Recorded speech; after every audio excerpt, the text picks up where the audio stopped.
everyone, I'm back with a new reel and my today's reel is about American F-35 fighter jet which is used by British Royal Navy makes emergency landing in India. Recently India में America के F-35 fighter jet जो कि British royal navy के द्वारा use किया जा रहा है उसकी इमरजेंसी लैंडिंग कराई जाती है और वो लोग गवर्नमेंट ऑफ इंडिया से परमिशन लेते हैं, बोलते हैं कि हमारे जो जेट ये प्लेन है इसका जो फ्यूल है वो खत्म हो गया, इसलिए हमें इमरजेंसी लैंडिंग करवानी है। इसके बाद आप देख सकते हैं कि जैसे ही वो इमरजेंसी लैंडिंग करवाते हैं गवर्नमेंट ऑफ इंडिया उनको ओपनली 2 ऑप्शंस दे दिए। हम कहते हैं आपका फ्यूल खत्म हो गया, हम फ्यूल भरवा देंगे, या हमारे आपको कोई टेक्निकल इश्यूज है तो हमारी डीआरडीओ और एससीएल की टीम के जो टेक्निकल लोग हैं वो आके इसको मैनेज करेंगे और काम करवा देंगे। इसके बाद आप देखेंगे कि ब्रिटिश से जो उनकी टीम आती है टेक्निकल, उन लोगों से ये चीजें सॉल्व नहीं होती। इसके बाद उनके जो पायलट था उसको सेफली हम लोगों ने अपने कंट्री में रखा, उससे डिस्कस करा चीजें, कई चीजें डिफरेंट तरह से सामने आई। जब इंडिया ने देखा कि ब्रिटेन नहीं मैनेज कर पा रहा है तो इंडिया को लगा कि 5-6 दिन हो गए और हमारे यहाँ पर रखा हुआ है। इंडिया ने जब चीजें चेक करी तो उनको काफी कुछ चीजें डिफरेंट लेवल पे लगी कि जो एग्जैक्टली चीजें दिख रही थी या सिचुएशन थी कि उनका फ्यूल खत्म हो गया इसलिए वो नहीं आ रहा, उनको लैंडिंग करनी पड़ी, चीजें उस लेवल पे नहीं थी। इसके बाद आप देखेंगे कि गवर्नमेंट ऑफ इंडिया ने ब्रिटेन को मना कर दिया F-35 को वापस देने के लिए। जैसे ही इंडिया ने मना करा अमेरिका को सदमा लगा, उनको लगा कि क्या हो गया, इंडिया मना कर रही है, कि उन्हें पता है कि F-35 वो किस तरह से यूज करते हैं। F-35 5th generation fighter plane है जो कि काफी एडवांस है और काफी हाई लेवल पे यूज करा जाता है। इसकी कॉस्ट बहुत ही महंगी कॉस्ट है और यदि उन्होंने अपना जो सबसे बड़ा मालवाहक जहाज था उसको भेजा, उसको लेके आने के लिए इंडिया ने अमेरिका को भी मना कर दिया कि हम नहीं भेज रहे और इंडिया ने अपनी इन्वेस्टिगेशन शुरू कर दी। इन्वेस्टिगेशन से पता चला कि उसमें कई थर्मल इमेजिंग कैमरास लगे हुए थे, राडार सेंसर लगे हुए थे और आप देख लीजिए कि हाई रेजोल्यूशन के कैमरा लगे हुए थे जो 360 डिग्री पे घूमकर सारे वीडियोस और फोटो ले सकते हैं। जैसे कि टोहरी जो विमान होता है जिसमें कि आप स्पाई की तरह यूज करते हैं या उसको यूज कर दिया जाता है कि वो किसी भी पर्टिकुलर रीजन के चारों तरफ की इंफॉर्मेशन गैदर कर ले, उस तरह का इंफॉर्मेशन सिस्टम उसमें इम्प्लांट करा गया था। जबकि यदि फाइटर जेट की बात करें तो उसमें इस तरह के सिस्टम यूज करने की जरूरत ही नहीं थी। और इसके बाद आप देखेंगे कि इसमें इतना हाई जनरेशन मतलब 5th जनरेशन का ये फाइटर जेट है, इसमें फ्यूल खत्म हो गया और उनको पता नहीं चला और उनको इमरजेंसी लैंडिंग करवानी पड़ी।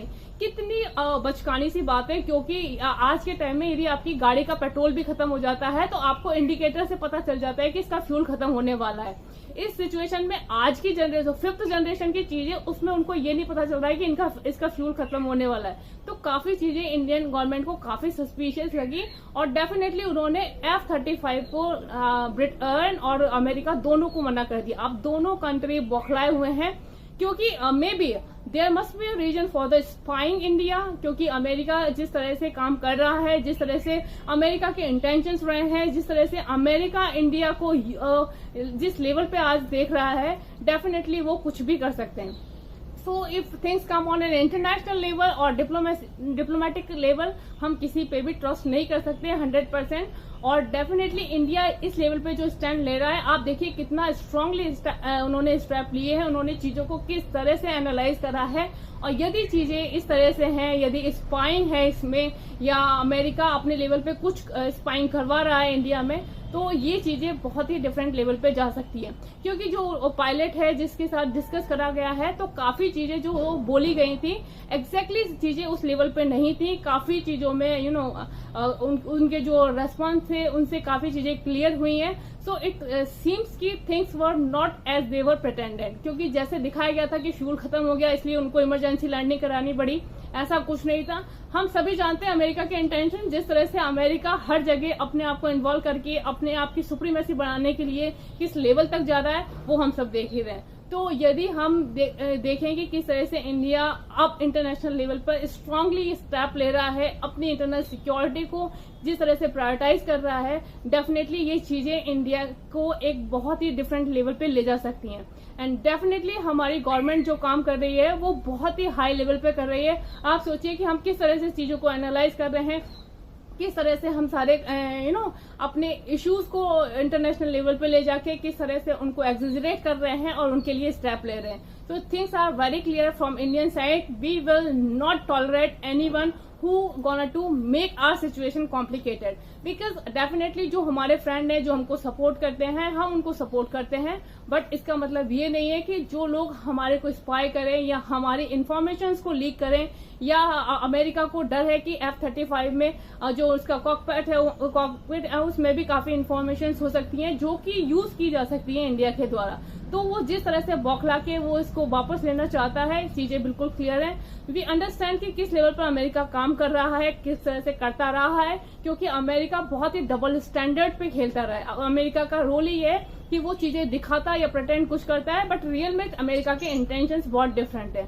सो we have to be careful with countries like America, क्योंकि चाइना है या अमेरिका है, ये लोग बहुत ही डिफरेंट लेवल पर डिप्लोमेसीज प्ले करते हैं. ये रियल में चीजों को कुछ अलग तरह से दिखाते हैं, बट जो इनका इंटेंशंस होते हैं वो टोटली डिफरेंट होते हैं.